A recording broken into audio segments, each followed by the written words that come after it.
नमो अरिहन्ताणं नमो सिद्धाणं नमो आयर्याणं नमो उवध्यायाणं नमो लोये सभ्यसाहूणं।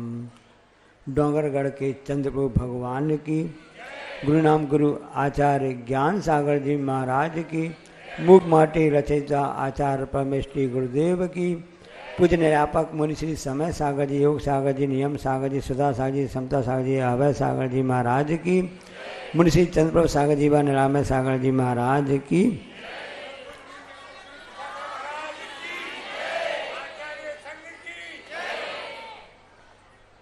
प्राज्ञ धर्म बस चले, इस शाब्दिकाचार में शब्द आता है जिसका अर्थ विशेष रूप से है कि जो समर्थ हो, समझदार हो, वही अपने साधर्मी भाइयों पर स्नेह भाव रख सकता है। हम हाथ पांव में दम नहीं, हम किसी से कम नहीं, ये आजकल ज़्यादा चलने लगा है, दिखावा प्रदर्शन ज़्यादा चलने लगा है। तो जिसमें समझदारी हो, समझ ताकत हो, वही इस कार्य को कर सकता है। धर्म में अपने साधर्म की सहायता करना, उसकी स्थितिकरण करना, उसके लिए ख्याल रखना, क्योंकि ये धर्म का एक विशेष अंग है। ना धर्मो धर्म के बिना, आप सबने सुना होगा कि धर्म किसके आधार पर रहता है? धार्मिक जन के आधार पर रहता है। धर्म अलग से कहीं मिलता नहीं है। जो उसको पालन करता है, जो शोधन करता है, उसके हम कैसे क्या सहायता कर सकते हैं, ये मुख्य रूप से कहना जाता है। एक छांदोग्य उपनिषद है, आपने नाम सुना होगा। ये पुस्तक पढ़ रहे थे जिसकी प्रतियोगिता चल रही है ना, भारतीय शिक्षा के मूल तत्व, जिसकी नाम है वतन की कमान। 2 दिन और बचे हैं, शेष बचे हैं। अपने आचार्य के नाम से जो डाट गुरु वेबसाइट है ना, उसमें चल रही है। उस पुस्तक में जो लिखा है कि मन अन्नमय होता है। मन कैसा होता है? अन्नमय होता है। और प्राण जलमय होता है। और जो वाक्य होते, वचन होते हैं, वो तेजोमय होते हैं। इन तीनों की एकता के द्वारा ही इस चरित्र का निर्माण होता है। आस्था श्रद्धा आगे बढ़ती है, सबका अपना है। उसमें प्रसंग आया है कि एक अरुणी नाम के राजा थे, या जो भी थे वहाँ पर, उन्होंने अपने पुत्र को कहा, पुत्र का नाम श्वेत केतु था, तो उसको उसका अनुभूति कैसे हो, उसके अनुभव कैसे में आए, तो उन्होंने, क्योंकि प्राण जो होते हैं जलमय हैं, तो उनके लिए 15 दिन का जल उपवास कराया, ताकि अनुभूत हो कैसे होता है। जाके फटी न बेमाई, वो कहा जाने पीर पर आई, ऐसा। तो उस समय पिताजी भी अपने बच्चों में संस्कार देते थे, उसका अनुभव तो करो कि तुम्हारा प्राण जो है वो जलमय है, तो उसको कैसे अनुभव करो। 15 दिन का जल उपवास करवा करके उसको अनुभव कराया। अब उसके बाद आगे भी बात बतानी थी उसको, तो उसके कहा कि जाओ, सामने बड़ा वृक्ष है, उसका फल लेकर के आओ। तो फल लेकर के आया। अब फल में से उसने उनको बीज निकाल के बताया। सभी फलों में बीज होते हैं, अधिकतर जितने फल प्राप्त होते हैं ना, इसकी क्या विशेषता है। तो उन्होंने उसको बताया कि जिस प्रकार से एक छोटा सा बीज उसमें दिख रहा था, इसी बीज ने इस वृक्ष को खड़ा किया है। तो बीज में छुपा रहता है उस वृक्ष की विशालता। उसी प्रकार से शरीर में वह आत्म तत्व है। उस आत्म तत्व के कारण से, क्योंकि आत्म तत्व और शरीर अलग, इसकी भिन्नता बताने के लिए ही, उसको तेजो में बताने के लिए ही उन्होंने उसका उदाहरण देकर के समझाया। हाथ बहुत तेजी के साथ में जा रही थी चिड़ियाँ, दौड़ लगा रही थी। सबने पूछा, किसे पूछा रोक के, चींटी रानी इतनी दौड़ कहाँ जा रही हो, कौन सा आवश्यक काम हो गया है। उसने कहा रोको मत, जाने दो। रोको मत कि रोको मत, जाने दो। अल्प विराम का क्या महत्व समझ में आपको आएगा। जिंदगी अल्प विराम ही है। ये मत सोचना कि हम यहाँ पर परमानेंट ही आ गए। मृत्यु पूर्ण विराम है, जिंदगी अल्प विराम है। तो रोको मत, जाने दो, चींटी कहती मुझको रोको, मुझको जाने दो। पूछा भाई क्या बात है, कैसा क्या है? तो उनने कहा आगे चौराहा पड़ रहा है, बहुत बड़ा एक्सीडेंट हो गया है। एक्सीडेंट हो गया? क्या हो गया है? एक हाथी का एक्सीडेंट हो गया है, वो बहुत सीरियस है, उसको मैं ब्लड डोनेट करने जा रहा हूँ, उसको खून की जरूरत है, मुझको खून देना है। कौन कह रहा है?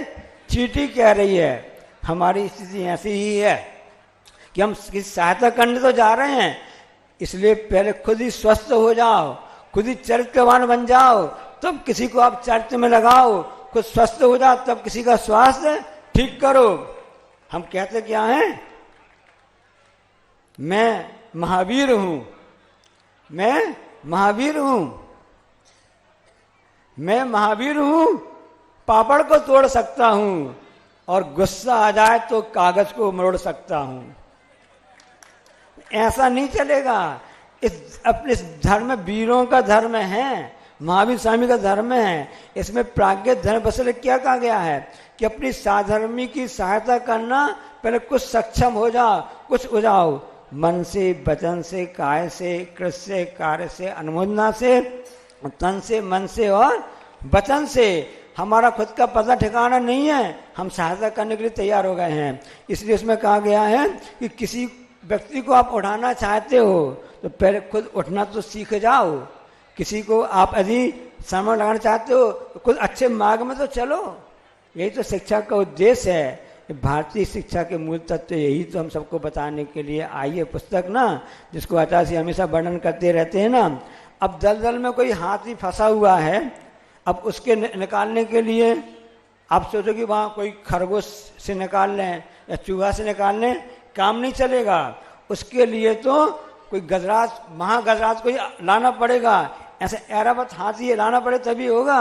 अब तीर्थंकर भगवान का जन्म होता है, इतने शक्तिशाली भगवान होते बाल अवस्था में भी, उस समय स्वधर्म में सोचता होगा कि भगवान इस जल को कैसे सहन कर पाएंगे, तो वो आशा करता है।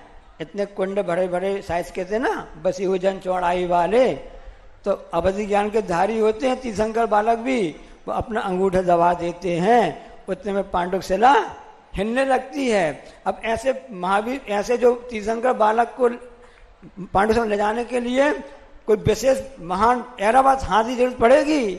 इसी प्रकार से हमको समझना चाहिए कि कैसा क्या होता है। इसलिए दूसरों को स्थिर करने के लिए स्वयं स्थिर होना आवश्यक होता है। बच्चे से कहा तुमको पढ़ाई कर लो, मैथ वगैरह छोड़ दो, देखना कल परीक्षा है, हिंदी का पेपर है, तुम क्रिकेट देख रहे हो, कैसे काम चलेगा? तुम निबंध कैसे लिखोगे? दूसरे ने आया, पापा पापा आज मेरा निबंध फंस गया। क्यों, क्या हुआ? हम कल क्रिकेट देख रहे थे और उस प्रश्न आ गया कि क्रिकेट पर आप निबंध लिखो। तुम लिख के आ गए? हाँ लिख के आ गया हूं मैं। क्या लिख के आ गए हो?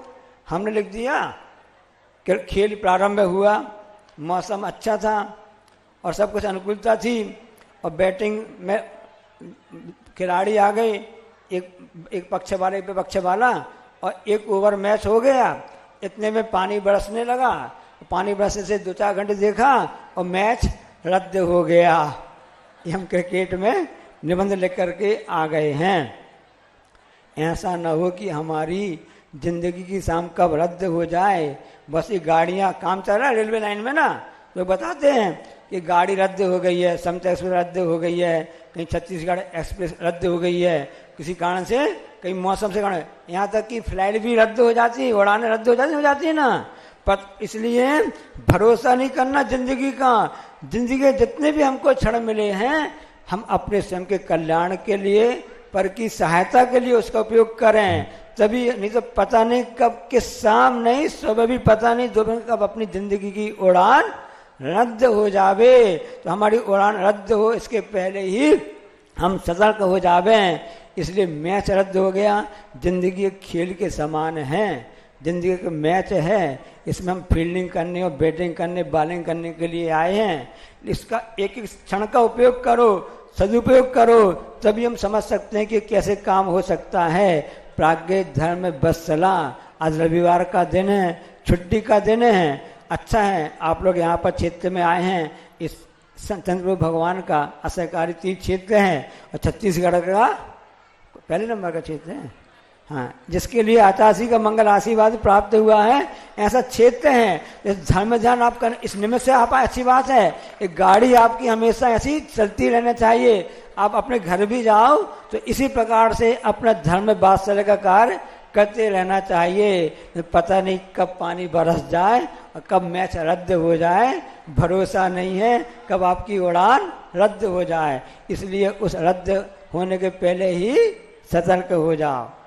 थोड़ा कहा, आप लोग ज़्यादा समझदार हैं, पत्ते लिखते हैं ना कि थोड़ा लिखा ज़्यादा समझना, समझदार को जावाणी के ज्ञान दें, सूझन लोकालोक सुवाणी मस्तक जरूर। ये जनवाणी भारती तुम जपो दिन जो तेरे शरण आ गए।